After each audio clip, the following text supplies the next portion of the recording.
ನಮಸ್ಕಾರ. ಉತ್ತರ ಕರ್ನಾಟಕ ಮಧ್ಯಾಹ್ನ ನ್ಯೂಸ್ ರೌಂಡಪ್ಗೆ ಸ್ವಾಗತ. ನಾನು ಪ್ರಿಯಾಂಕಾ ಶ್ರೀಗುರು. ಬನ್ನಿ ಕ್ವಿಕ್ಕಾಗಿ ನೋಡೋಣ ಇಂದಿನ ಪ್ರಮುಖ ಸುದ್ದಿಗಳನ್ನು.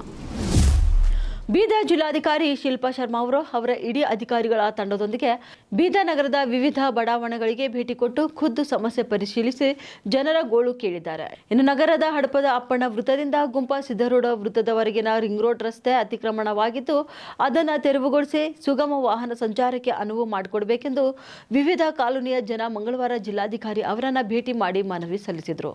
ಕಾಲೋನಿಗಳಲ್ಲಿ ಮೂಲಸೌಕರ್ಯ ಕಲ್ಪಿಸಬೇಕೆಂದು ಆಗ್ರಹಿಸಿದರು. ಇನ್ನು ಮನವಿ ಸ್ವೀಕರಿಸಿ ಖುದ್ದು ಸ್ಥಳಕ್ಕೆ ಬಂದು ಪರಿಶೀಲಿಸುವುದಾಗಿ ಆಶ್ವಾಸನೆ ಕೊಟ್ಟಿದ್ದ ಜಿಲ್ಲಾಧಿಕಾರಿಗಳು ಸ್ಥಳಕ್ಕೆ ಭೇಟಿ ನೀಡಿ ಪರಿಶೀಲನೆ ನಡೆಸಿದ್ದಾರೆ.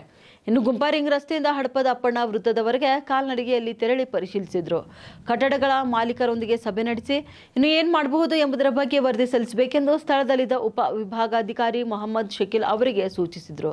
ಅನಂತರ ಸ್ಥಳೀಯ ಮಹಿಳೆಯರು ಅನೇಕ ವರ್ಷಗಳಾದರೂ ನಮ್ಮಲ್ಲಿ ಬಡಾವಣೆ ಸರಿಯಾದ ರಸ್ತೆ ವ್ಯವಸ್ಥೆ ಇಲ್ಲ, ಮಳೆ ಬಂದ್ರೆ ನಡೆದಾಡಲು ಕಷ್ಟವಾಗ್ತದೆ, ವರ್ಷವಿಡೀ ಧೂಳು ಇರುತ್ತೆ, ಇನ್ನು ಮಣ್ಣಿನ ರಸ್ತೆಯಲ್ಲಿ ಓಡಾಡುವಂತಾಗಿದೆ, ಹೀಗಾಗಿ ಕೂಡಲೇ ರಸ್ತೆ ದುರಸ್ತಿ ಪಡಿಸಬೇಕು ಎಂದು ಮನವಿ ಮಾಡಿದರು. ಈ ಸಂಬಂಧ ಮಹಾನಗರ ಪಾಲಿಕೆ ಅಧಿಕಾರಿಗಳಿಗೆ ಸೂಚನೆ ಕೊಡ್ತೇನೆ, ಅವರು ರಸ್ತೆ ಮಾಡಿಸಿಕೊಡಲು ಕ್ರಮ ಕೈಗೊಳ್ಳುತ್ತಾರೆ ಎಂದು ಶಿಲ್ಪಾ ಶರ್ಮಾ ಅವರು ಹೇಳಿದ್ದಾರೆ.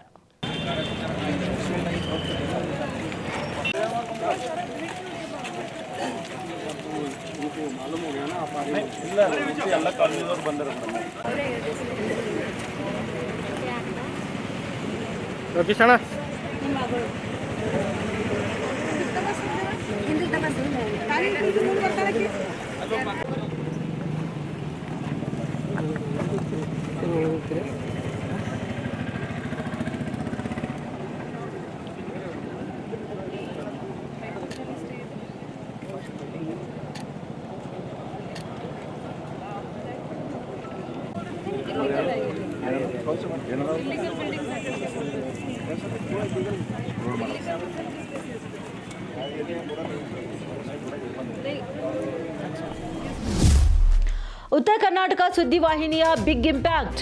ಬಸವಕಲ್ಯಾಣ ತಾಲೂಕಿನ ಪರ್ತಾಪುರ ಗ್ರಾಮ ಪಂಚಾಯಿತಿ ವ್ಯಾಪ್ತಿಯಲ್ಲಿ ಬರುವ ನೀಲಕಂಠವಾಡಿಯ ಪ್ರಾಥಮಿಕ ಶಾಲೆಯಲ್ಲಿ ನೀರಿನ ವ್ಯವಸ್ಥೆ ಮಾಡಿದ ಗ್ರಾಮ ಪಂಚಾಯಿತಿ ವರ್ಷಾಂತರಗಳಿಂದ ಸರ್ಕಾರಿ ಶಾಲೆಗೆ ಮಕ್ಕಳಿಗೆ ಕುಡಿಯಲು ನೀರು ಒದಗಿಸದೆ ನಿಷ್ಕಾಳಜಿ ತೋರಿಸುತ್ತಿದ್ದ ಪರ್ತಾಪುರ ಗ್ರಾಮ ಪಂಚಾಯಿತಿ ಅಭಿವೃದ್ಧಿ ಅಧಿಕಾರಿಗಳಿಗೆ ಹಲವು ಬಾರಿ ಶಾಲೆಯ ಮುಖ್ಯ ಶಿಕ್ಷಕರು, ಅಡಿಗೆ ಸಿಬ್ಬಂದಿಗಳು, ಎಸ್ಡಿಎಂಸಿ ಅಧ್ಯಕ್ಷರು ನೀರಿನ ವ್ಯವಸ್ಥೆ ಮಾಡಿಕೊಡಿ ಎಂದು ಮನವಿ ಮಾಡಿದ್ರು. ತಲೆ ಕೆಡಿಸಿಕೊಳ್ಳದೆ ದರ್ಪ ಮೆರೆಯುತ್ತಿದ್ರು. ಇನ್ನು ಪರ್ತಾಪುರ ಗ್ರಾಮ ಪಂಚಾಯಿತಿ ಅಭಿವೃದ್ಧಿ ಅಧಿಕಾರಿಗಳು 1 ವರ್ಷದಿಂದ ಇಲ್ಲಿನ ಅಡಿಗೆ ಸಿಬ್ಬಂದಿಗಳು ಪ್ರತಿನಿತ್ಯ 15ರಿಂದ 20 ಬಿಂದಿಗೆ ನೀರನ್ನ ಬೇರೆಡೆಯಿಂದ ತರುವ ಪರಿಸ್ಥಿತಿ ನಿರ್ಮಾಣವಾಗಿತ್ತು. ಇನ್ನು ಮೊನ್ನೆ ಅಷ್ಟೇ ಉತ್ತರ ಕರ್ನಾಟಕ ಸುದ್ದಿ ಮೂಲ ಸೌಕರ್ಯ ಒದಗಿಸುವಲ್ಲಿ ವಿಫಲವಾದ ಪರ್ತಾಪುರ ಗ್ರಾಮ ಪಂಚಾಯಿತಿಯ ಸುದ್ದಿ ಬಿತ್ತರಿಸಿತ್ತು. ಇನ್ನು ಇದರಿಂದ ಎಚ್ಚೆತ್ತ ಗ್ರಾಮ ಪಂಚಾಯಿತಿ ಅಭಿವೃದ್ಧಿ ಅಧಿಕಾರಿ ನಿನ್ನೆ ಅಷ್ಟರಲ್ಲಿ ಸರ್ಕಾರಿ ಶಾಲೆಗೆ ನೀರಿನ ವ್ಯವಸ್ಥೆ ಕಲ್ಪಿಸಿಕೊಟ್ಟಿದ್ದಾರೆ. ಸುದ್ದಿ ಬಿತ್ತರಿಸಿದ 24 ಗಂಟೆಯ ಒಳಗಡೆ ಅಧಿಕಾರಿಗಳು ಎಚ್ಚೆತ್ತುಕೊಂಡು ಸಮಸ್ಯೆ ಬಗೆಹರಿಸಿದ್ದಾರೆ.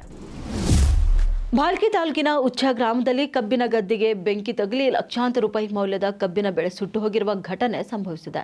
ಗ್ರಾಮದ ರೈತರಾದ ಬಸವರಾಜ್ ವಾರದ್ ಮತ್ತು ಜಯರಾಜ್ ವಾರದ್ ಅವರಿಗೆ ಸೇರಿದ ಜಮೀನಿನಲ್ಲಿ ಈ ಘಟನೆ ಸಂಭವಿಸಿದೆ. ವಿದ್ಯುತ್ ಶಾರ್ಟ್ ಸರ್ಕ್ಯೂಟ್ನಿಂದ ಬೆಂಕಿ ಪ್ರಚಂಡವಾಗಿ ಹಬ್ಬಿದೆ ಎಂದು ತಿಳಿದು ಬಂದಿದೆ. ಬೆಂಕಿಯಿಂದ ಬಸವರಾಜ್ ವಾರದ್ ಅವರ 2 ಎಕರೆ ಕಬ್ಬು ಹಾಗೂ ಜಯರಾಜ್ ವಾರದ್ ಅವರ ಹೊಲದಲ್ಲಿನ 30 ಗುಂಟೆ ಕಬ್ಬು ಸುಟ್ಟು ಭಸ್ಮವಾಗಿದೆ. ಈ ಘಟನೆಯಿಂದ ಲಕ್ಷಾಂತರ ರೂಪಾಯಿ ಮೌಲ್ಯದ ಕಬ್ಬಿನ ಬೆಳೆ ನಾಶವಾಗಿದ್ದು ರೈತರು ಭಾರಿ ಆರ್ಥಿಕ ಹಾನಿಯನ್ನು ಎದುರಿಸುತ್ತಿದ್ದಾರೆ.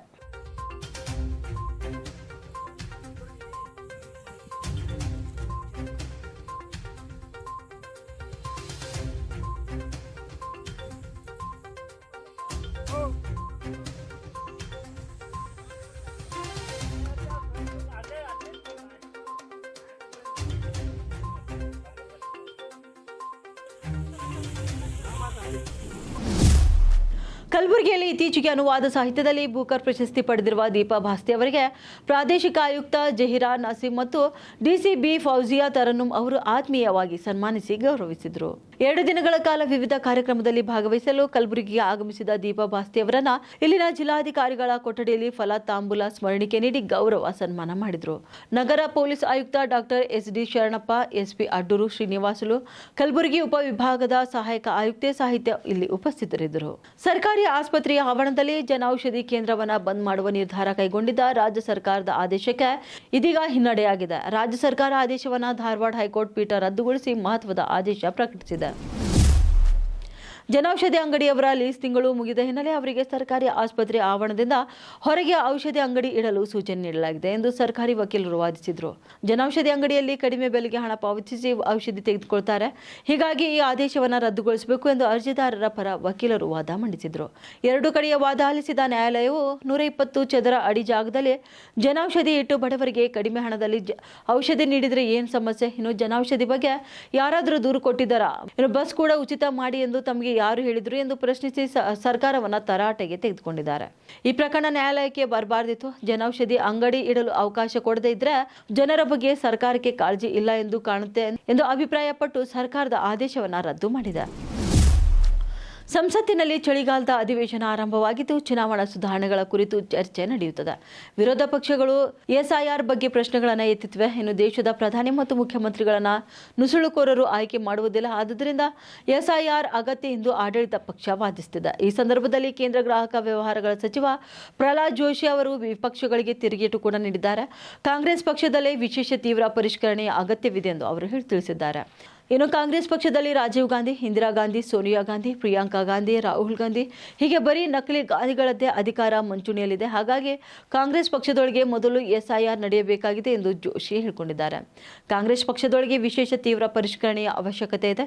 ಇದು ಸಂಭವಿಸಿದರೆ ಮಾತ್ರ ಕಾಂಗ್ರೆಸ್ ಪಕ್ಷ ಉಳಿಯುತ್ತೆ, ಇಲ್ಲದಿದ್ದರೆ ಅದು ನಾಶವಾಗುತ್ತೆ ಎಂದು ಅವರು ಅಭಿಪ್ರಾಯಪಟ್ಟಿದ್ದಾರೆ.